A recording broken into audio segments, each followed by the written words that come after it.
महाराष्ट्र में एक जगह था भीमा कोरेगांव। कोरेगांव जगह का नाम था और नदी का नाम था भीमा नदी। तो भीमा कोरेगांव में इतना ज्यादा महार जाति के दलितों को सताया गया था, इतना ज्यादा सताया गया था कि वो लोग अब जीने की इच्छा छोड़ दिए थे। अंग्रेजों ने अपनी सेना में महज 500 महार दलितों को रखा और उन्होंने कहा था कि हमारा सर भी कट जाएगा तो अभी हम मारेंगे इनको, क्योंकि इतना अत्याचार किए हैं, इतना अत्याचार जिसका कोई हद नहीं। पानी पीने पे रोक है, कभी भी घर में आ सकते हैं, बहन बेटियों के साथ कुछ इतना अत्याचार हुआ। यहाँ पे इतिहास में बहुत सारी चीजें दब के लिखी गई। उन्होंने कहा कि लड़ाई मर जाएंगे तो लाश भी हमारी उठ के लड़ेगी। यहाँ पर ये 500 सुबह लड़ाई लड़ने चालू किए। 1 जनवरी का दिन ठंड में सुबह 10 बजे लड़ाई चालू करते हैं और शाम 3 बजते 25,000 पेशवा सैनिक को हरा देते हैं। महज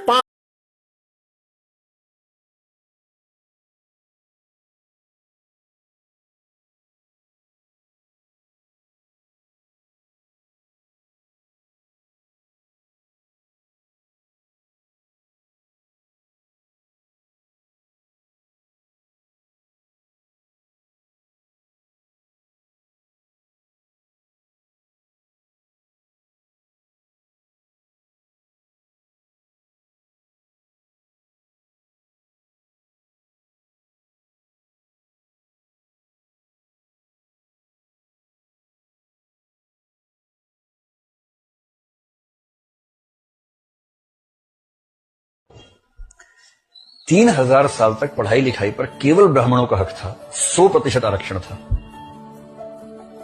3,000 साल तक 100% आरक्षण। सारी पढ़ाई लिखाई। ब्राह्मणों की संख्या कितनी? 10%। 10% समुदाय ने 100% सीटें घेरी 3,000 साल तक और अब 70 साल से परेशान हो गए हैं। व्यवसाय की दुनिया में वैश्य समुदाय का लगभग 100% आरक्षण रहा। इस पर तो कभी नहीं बोला किसी ने। और 3,000 साल के जबरन किए गए आरक्षण के विरुद्ध समतलीकरण के लिए, इक्वलाइजेशन के लिए, लेवलिंग के लिए एक जरा सा प्रयास वंचित वर्ग के पक्ष में क्या हुआ?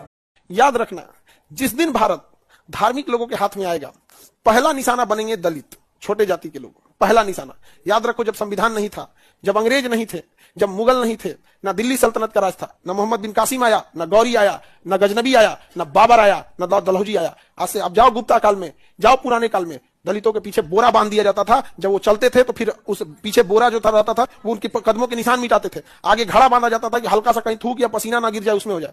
जाओ उस काल में जब यहाँ कोई विदेशी आक्रमणकारी नहीं होता था।